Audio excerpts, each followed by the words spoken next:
Bismillahirrahmanirrahim. Assalamualaikum warahmatullahi wabarakatuh. Perkenalkan, kami dari kelompok 5 yang beranggotakan saya sendiri, Muhammad Raka Chandra, dengan Mia Amalia dan Ulfa Buyana Purwanti. Kami ingin mempresentasikan tentang cybercrime yang mengambil topik pada kejadian di Badan Pemerintahan di Estonia.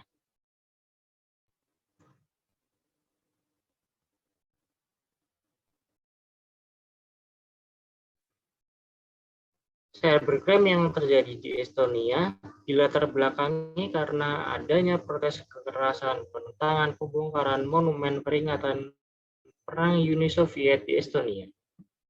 Mereka beranggapan monumen yang disingkirkan dari pusat kota Tallinn itu adalah simbol kemenangan tentara merah atas Nazi, Jerman, dan juga sebagai pengingat bahwa Estonia dulu adalah bagian dari Uni Soviet. Sebaliknya, bagi banyak warga negara Estonia, itu adalah lambang penjajahan dan penindasan. Pemerintahan Estonia memutuskan untuk bertindak dengan memblokir akses transportasi ke monumen tersebut dan merelokasi patung tersebut ke kuburan militer di mana patung tersebut sekarang berada. Mengetahui hal tersebut, komunitas Estonia Rusia murka terhadap pemerintahan sehingga terjadi bentrokan dan kerusuhan yang besar. Dalam peristiwa itu juga lebih dari ratusan orang ditahan dan mengalami cedera akibat bentrokan. Dalam satu malam, kerusuhan bukan hanya terjadi di ibu kota Tallinn, melainkan juga di kota Jofi. Akan tetapi, ketika terjadi kerusuhan di kota Tallinn, Estonia menghadapi ancaman atau serangan cyber. Serangan cybercrime yang terjadi di Estonia berakibat sangat fatal dalam kelangsungan kehidupan di suatu negara.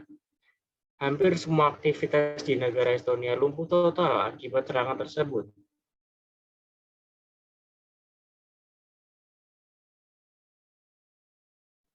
Selain itu, peristiwa yang terjadi di Estonia dipandang juga sebagai peristiwa politik antara dua negara, Rusia dan Estonia. Dalam konteks ini, modus yang dilakukan ingin melakukan penyerangan ke aset-aset yang penting, seperti dokumen-dokumen milik negara Estonia yang berakibat fatal dan dapat mengancam keberadaan dan kenyamanan warga negara Estonia. Fatal dalam hal ini mempunyai arti ingin mengancam dan melanggar kedaulatan negara, infrastruktur Estonia. Rusia dipandang sebagai pihak yang bertanggung jawab atas penyerangan tersebut karena beberapa fakta membuktikan ketika hal itu terjadi, kedua negara Rusia dan Estonia sedang dalam keadaan berkonflik.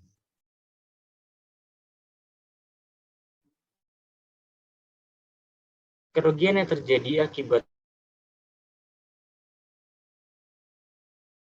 kerusuhan tersebut dalam kurun waktu 3 minggu, serangan cybercrime ini terjadi di Estonia mengakibatkan kerugian yang tidak terhitung jumlahnya. Serangan ini menyerang badan dan lembaga pemerintahan yang ada di negara Estonia, seperti lembaga pemerintahan dan badan parlemen, sektor perbankan, televisi pemerintahan, dan kantor pemerintahan. Serangan yang dilakukan berupa meretas situs-situs milik pemerintahan dan parlemen, perbankan, pertelevisian, kantor pemerintahan dengan mengirimkan serangan denial service atau yang dikenal juga dengan nama DDoS. Serangan DDoS attack ini di mana pelaku berupaya membuat mesin atau sumber daya jaringan tidak tersedia di bagi pengguna yang dituju dengan mengganggu layanan host yang terhubung ke internet untuk sementara atau tanpa waktu. Denial of service biasanya dicapai dengan membanjiri mesin atau sumber daya yang ditargetkan dengan permintaan yang berlebihan dalam upaya untuk membebani sistem dan mencegah beberapa atau semua permintaan yang sah agar tidak terpenuhi.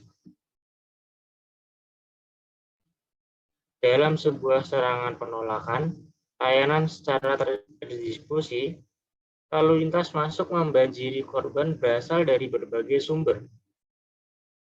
Ini secara efektif membuat tidak mungkin menghentikan serangan hanya dengan memblokir satu sumber saja. Serangan DOS atau DDoS dapat diartikan juga dengan sekelompok orang yang memenuhi pintu masuk toko sehingga menyulitkan pelanggan yang lain untuk masuk ke dalam toko tersebut dan mengganggu sebuah perdagangan.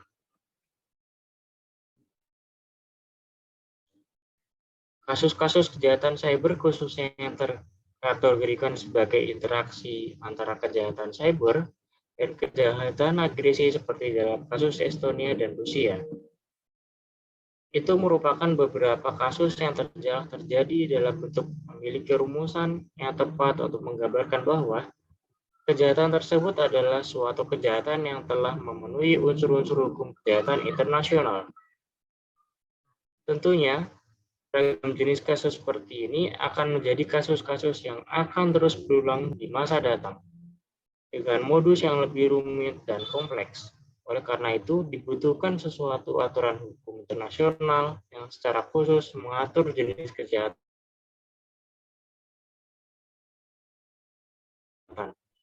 terutama kejahatan cyber ini. Untuk penanganan yang dilakukan, belajar dari peristiwa yang terjadi pada tahun 2007 yang sangat merugikan negara Estonia, maka pemerintahan Estonia melakukan tindakan-tindakan internal untuk memperbaiki hal itu dengan cara peningkatan advokasi, perlindungan keamanan siber, dan protokol respons dengan melakukan kerjasama dengan negara lain di bidang keamanan komputer.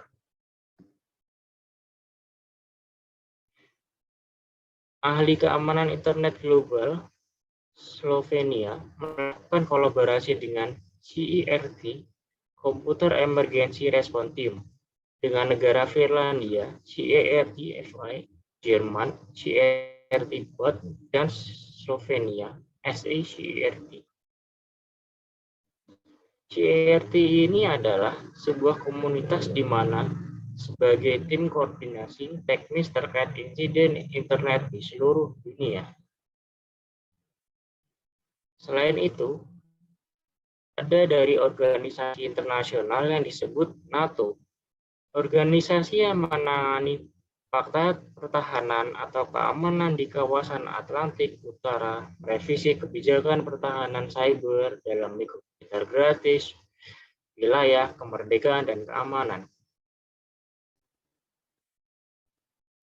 Sebagaimana diatur dalam pasal 4 dan North Atlantic Treaty, yaitu para pihak yang berkontribusi bersama tiap kalinya dan menurut pendapat salah satu pihak, kemerdekaan politik atau keamanan salah satu pihak akan terancam.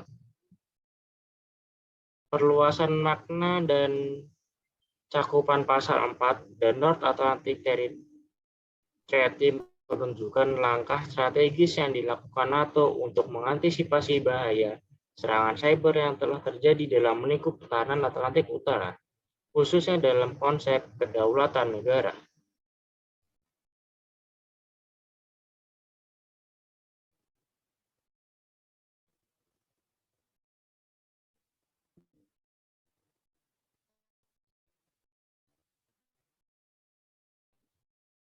Untuk penanganan, agar serangan cyber ini tidak lagi terjadi, dari pemerintahan Estonia juga memberikan pelajaran coding atau komputerisasi di sekolah-sekolah yang ada di Estonia, dimulai dari kelas 1 sampai kelas 12. Tujuannya agar anak-anak bisa belajar mengetahui dunia komputerisasi sejak dini. Makanya, tidak heran saat ini di negara Estonia, banyak anak-anak usia dini yang mahir tentang pemrograman, dan negara-negara Estonia juga disebut sebagai pusat pertahanan cyber oleh NATO.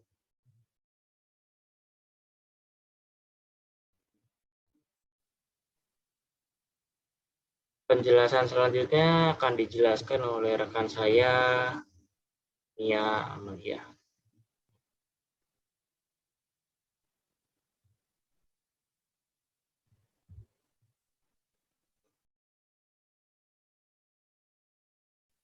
Oke, Kali ini saya akan menjelaskan tentang apakah itu cybercrime. Cybercrime adalah semua tindakan ilegal yang dilakukan melalui jaringan komputer dan internet untuk mendapatkan keuntungan dengan merugikan pihak lain. Pengertian cybercrime ini juga ada dalam dua hal, dalam artian secara luas dan secara sempit.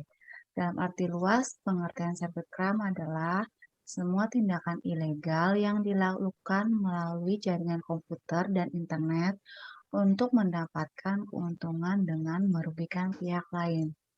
Kemudian, pengertian cybercrime dalam arti sempit merupakan adalah semua tindakan ilegal yang ditunjukkan untuk menyerang sistem keamanan komputer dan data yang diproses oleh suatu sistem komputer. Pengertian cybercrime juga menurut beberapa ahli, ada beberapa hal. Yang pertama, adalah, menurut Parker Hamzah tahun 1993. Pengertian cybercrime adalah suatu tindakan atau kejadian yang berkaitan dengan teknologi komputer, di mana seseorang mendapatkan keuntungan dengan merugikan pihak lain. Yang kedua, menurut Wahib dan Labib, cybercrime adalah semua jenis pemakaian jaringan komputer untuk tujuan kriminal dengan menyalahgunakan kemudahan teknologi digital. Kemudian menurut Widodo, cybercrime adalah semua kegiatan individu atau kelompok yang memakai jaringan komputer sebagai sarana melakukan kejahatan atau menjadikan komputer sebagai sarana kejahatan. Kemudian menurut Organization of European Community Development atau OECD, cybercrime adalah semua akses ilegal terhadap suatu transmisi data. Artinya, semua kegiatan yang tidak sah dalam suatu sistem komputer termasuk suatu tindakan kejahatan. Kemudian, saya akan menjelaskan tentang jenis-jenis cybercrime. Ada beberapa jenis cybercrime, diantaranya adalah yang pertama pencurian data. Pencurian data merupakan suatu tindakan ilegal dengan mencuri data dari sistem komputer untuk kepentingan pribadi atau dikomersilkan dengan menjual data curian kepada pihak lain. Biasanya, tindakan pencurian data ini berujung pada kejahatan penipuan secara online. Yang kedua, akses ilegal. Akses ilegal ini adalah membuka atau masuk ke akun orang lain tanpa izin dan dengan sengaja merupakan suatu tindakan kejahatan di dunia maya. Akun yang telah dibobol pelaku sangat mungkin membuat pemiliknya mengalami kerugian. Misalnya, membuat pemilik akun kehilangan data penting, kemudian menggunakan akun untuk aksi kejahatan, misal buat menipu orang lain dengan memakai nama pemilik akun. Kemudian yang ketiga adalah hacking dan cracking. Hacking adalah suatu aktivitas menerobos program komputer milik orang lain. Si pelaku atau yang lebih dikenal sebagai hacker biasanya memiliki keahlian membuat dan membaca program tertentu dan terobsesi mengamati keamanannya. Ada juga kejahatan yang dinamakan cracking, yaitu hacking untuk tujuan yang jahat. Biasanya para cracker atau sebutan bagi pelaku cracking bisa mengetahui simpanan para nasabah di beberapa bank atau pusat data sensitif lain untuk menguntungkan diri sendiri. Sekilas antar hacking dan cracking itu hampir sama pengertiannya, tapi ada perbedaan yang mendasar di antara keduanya. Kalau hacking adalah upaya yang lebih fokus pada prosesnya, sedangkan cracking lebih fokus untuk menikmati hasil dari kejahatannya. Kemudian yang keempat adalah carding. Carding adalah penyalahgunaan kartu kredit, di mana kegiatan berbelanja menggunakan nomor dan identitas kartu kredit orang lain. Hal ini dilakukan secara ilegal dan data kartu kredit biasanya didapat melalui tindakan pencurian lewat internet. Selanjutnya adalah defacing. Defacing adalah aktivitas mengubah halaman suatu website milik pihak lain. Pada kasus-kasus defacing yang sering dijumpai, biasanya para pelaku melakukannya hanya untuk iseng atau pamer kemampuan bisa membuat program hingga berniat jahat untuk mencuri data dan dijual ke pihak lain. Selanjutnya adalah cyber squatting. Cyber squatting adalah menyerobot domain name yang merupakan jenis kejahatan dunia maya yang masuk ke dalam kategori domain hijacking atau pembajakan domain. Cara yang dilakukan adalah dengan mendaftarkan domain nama perusahaan atau nama orang lain. Hasil kejahatan biasanya akan dijual kepada perusahaan atau pihak lain dengan harga yang lebih mahal. Pelaku akan berusaha untuk menguntungkan dirinya sendiri dengan merugikan pihak lain. Kemudian selanjutnya adalah cyber typo squatting. Cyber typo squatting merupakan kejahatan yang dilakukan dengan cara membuat domain plesetan yang mirip dengan nama domain orang lain. Salah satu tujuannya adalah menjatuhkan domain asli dengan melakukan penipuan atau berita bohong kepada masyarakat. Kemudian selanjutnya adalah menyebarkan konten ilegal. Konten ilegal biasanya berisi tentang informasi atau data yang tidak etis, tidak benar, dan bisa jadi melanggar hukum. Jenisnya sendiri ada banyak sekali. Beberapa di antaranya sering kita jumpai adalah berita hoax dan konten yang mengandung unsur pornografi. Selanjutnya ada malware. Malware ini adalah salah satu program komputer yang mencari kelemahan dari suatu software. Biasanya malware diciptakan untuk membobol atau merusak suatu software atau sistem operasi. Malware terdiri dari beberapa jenis, seperti worm, virus, trojan horse, adware, browser, hijacker, dan yang lainnya. Selanjutnya adalah cyber terrorism. Cyber terrorism adalah kejahatan dunia maya bisa masuk ke dalam kategori cyber teroris jika telah mengancam pemerintahan yang sah.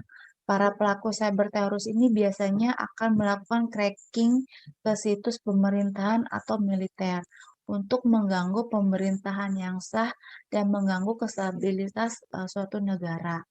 Selanjutnya adalah pemalsuan data. Ini merupakan tindak kejahatan dunia maya dengan memasukkan data pada dokumen penting yang disimpan sebagai script list dokumen di internet. Salah satu praktek pemalsuan data ini misalnya pemalsuan dokumen pada situs e-commerce yang dibuat seolah-olah terjadi typo atau salah ketik sehingga menguntungkan pelakunya. Selanjutnya adalah memata-matai atau cyber espionage. Ini adalah kegiatan di dunia maya yang memanfaatkan jaringan internet untuk masuk ke sistem jaringan komputer pihak lain untuk memata-matai. Selanjutnya saya akan menjelaskan tentang metode cybercrime. Metode cybercrime ada beberapa hal. Yang pertama ada password cracking. Kegiatan ini merupakan suatu tindakan pencurian atau peretasan password orang lain dengan bantuan suatu program yang mampu membuka enkripsi password. Selanjutnya adalah spoofing. Spoofing adalah tindakan memasukkan sebuah data atau identitas seseorang dengan tujuan pelaku bisa login ke dalam sebuah jaringan komputer atau akun pemilik layaknya user yang asli. Selanjutnya adalah DDoS. DDoS adalah tindakan penyerangan yang dilakukan terhadap server atau komputer di dalam sebuah jaringan internet. DDoS ini adalah salah satu cybercrime yang terjadi di Estonia seperti tadi rekan saya Raka sudah jelaskan. Nextnya adalah tentang sniffing. Sniffing adalah tindakan pencurian username dan password pihak lain. Jika akun sudah dikuasai, pelaku bisa melakukan tindak kejahatan berupa penipuan dengan mengatasnamakan pemilik akun yang asli. Selanjutnya adalah destructive device. Ini merupakan suatu program atau software yang berisi virus. Pelaku biasanya memiliki tujuan untuk menghancurkan atau merusak data yang terdapat pada sebuah komputer yang dituju. Beberapa isi program tersebut adalah worm, email bombs, nukes, Trojan horse, dan lain sebagainya gitu. Kemudian penjelasan selanjutnya akan dijelaskan oleh rekan saya, Ulfa.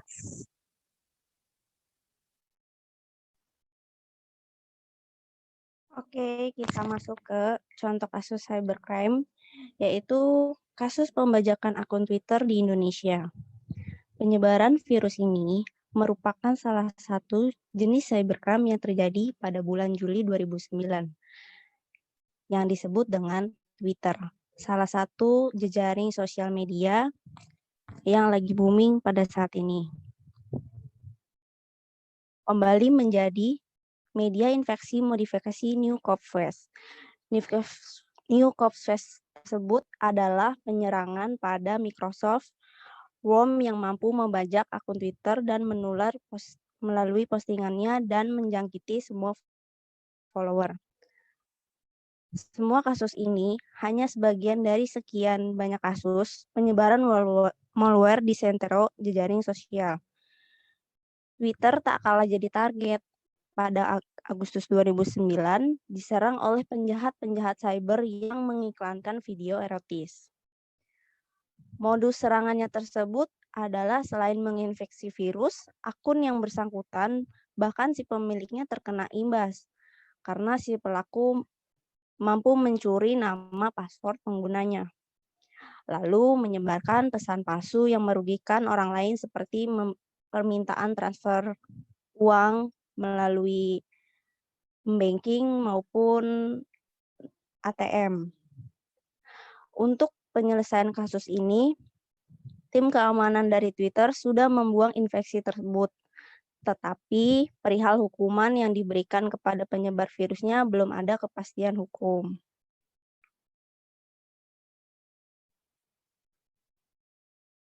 Kita lanjut ke slide yang kedua.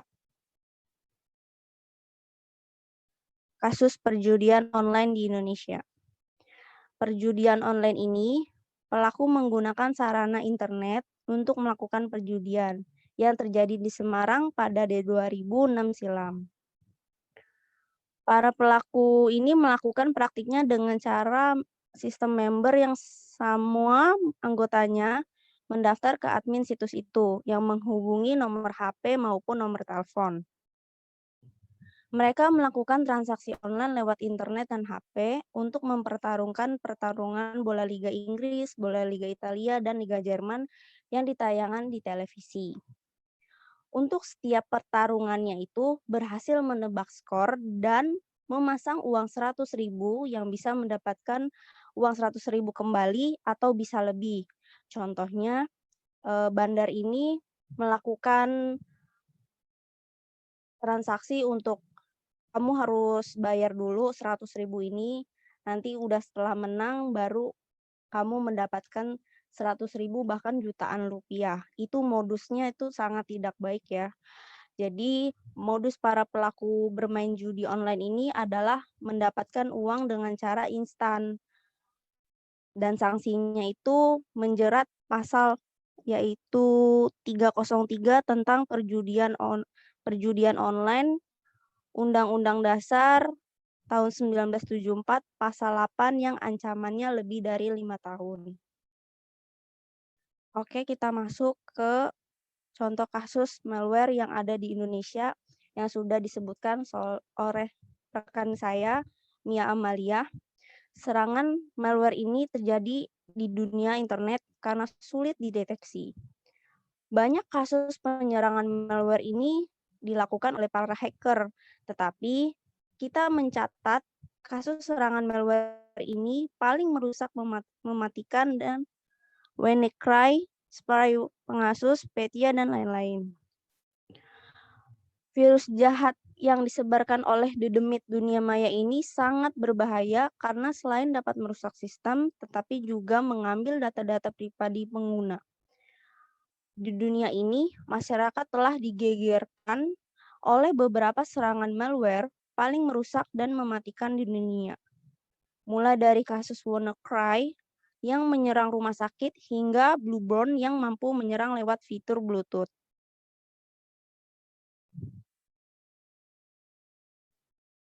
Pencegahan cybercrime.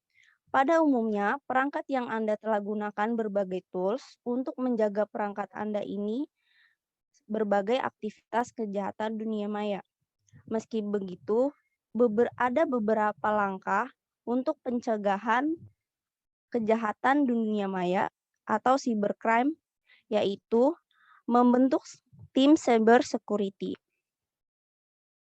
Pentingnya kita membentuk tim cyber security ini yaitu membuat timnya menjadi lebih kuat, respon aktifnya terhadap insiden, gunakan peralatan yang tepat, investasi visibility-nya network, tegakkan standarnya keamanan, kenali strategi musuh, dan tingkatkan kesadaran karyawan. Makanya kita perlu banget untuk membentuk tim karena ini sangat menjaga agar kita tidak kebobolan atau kecurian datanya lagi, seperti itu. Yang kedua, melakukan penilaian security termasuk uji penetrasi, yaitu penetration testing yang disebut dengan pentest adalah penetrasi untuk melakukan testing keamanan aplikasi dengan keahlian-keahlian dalam menggunakan berbagai tools, yaitu melakukan analisa, memahami konsep cara sebuah sistem, terbiasa melakukan troubleshooting, dan update dengan perkembangan teknologi terbaru. Yang ketiga, melakukan verifikasi dan validasi security selama pengembangan itu terbaik maupun perangkat lunak atau perangkat keras. Verifikasi dan validasi perangkat lunak ini bahwa sistem pengendalian peralatan elektronik sudah dapat berjalan dengan lancar dengan software yang Anda saat ini, di mana software sudah mampu mendukung tujuan dari sistem, yaitu pengendalian dan pengiriman, serta penerimaan data. Verifikasi dan validasi ini mengacu pada serangkaian aktivitas untuk melakukan bahwa perangkat lunak mengimplementasikan fungsi tertentu secara benar. Yang keempat, melakukan evaluasi dan penilaian security secara berkala. Yaitu yang pertama, ruang lingkup keamanannya harus selalu terjaga. Dan yang kedua, menentukan keamanan, memastikan bahwa semua yang ada di lokasi tersebut mengubah kata sandinya secara berkala dan meningkatkan proteksi terhadap serangan phishing dan penipuan.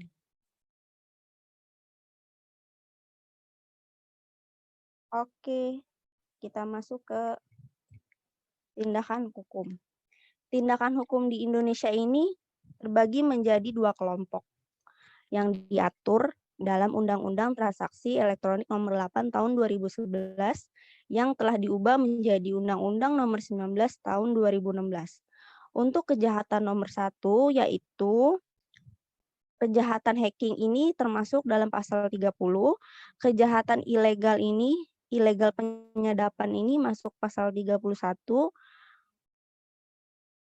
kejahatan gangguan informasi atau dokumen elektronik itu yang termasuk data, pasalnya dimasukkan ke dalam pasal 32, kejahatan terhadap sistem elektronik pasal 33, kejahatan tindak pidana terlarang ini pasal 34, dan yang terakhir kejahatan di kelompok 1 ini pemalsuan informasi dokumen elektronik ini masuk ke pasal 35. Itu termasuk dalam kejahatan yang menargetkan internet, komputer, dan teknologi. Kita masuk ke kejahatan kelompok 2, di mana kejahatan kelompok 2 ini yaitu konten ilegal Yang dimaksud dengan pornografi, judi, fitnah, dan pemerasan itu dimasukkan di pasal 27. Yang kedua, kejahatan ujaran kebencian, tipuan yang membahayakan konsumen, yang dimasukkan di pasal 28. Dan yang ketiga, kejahatan ancaman kekerasan di pasal 29.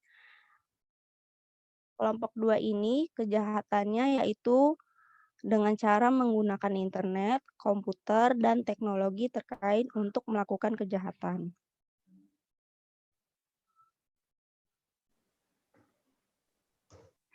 Demikian presentasi dari kelompok kami.